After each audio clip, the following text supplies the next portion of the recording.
So Infinity Ward just a few minutes ago decided to release a massive update that would include some general fixes for ground war, special operations, missions, challenges, and things like that. So I figured I'd get into that and go over the patch notes for you real quick. In the Spec Ops missions, there was an issue where you wouldn't be able to see the objective after retrying missions after being concussed and basically after spectating. So when you've done spectating, you decide to go back into the match, right? And you just aren't able to see the objective, so they did decide to fix that. They did fix the rule sets for search and destroy where field upgrades were disabled.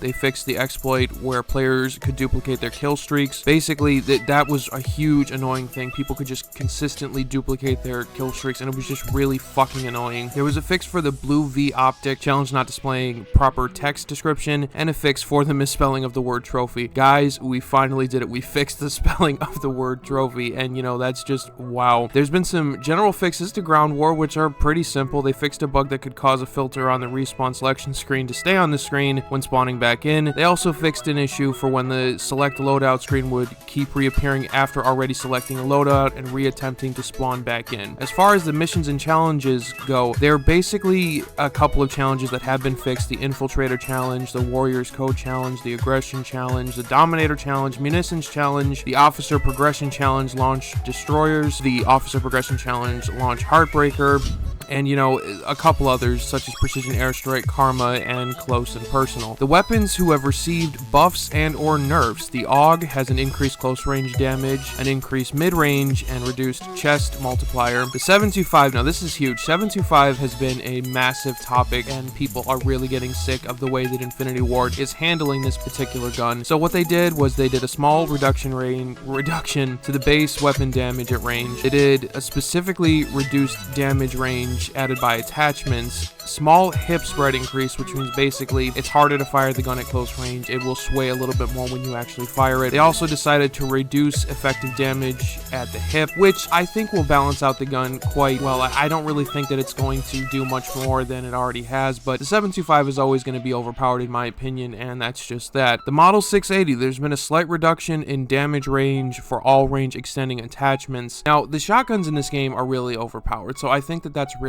cool. This update wasn't as massive as the last, and you know, we're still looking for that massive update that Infinity Ward is promising. We're also still looking forward to the battle pass system where we get free stuff and everything like that. I have no real idea as to how they're going to do that and things like that, but we should see that in late December. But these are all of the patch notes for update 1.10, and you know, let me know down in the comment section what you think about this update. And yeah, this is Hades Gaming signing off. Have a good one.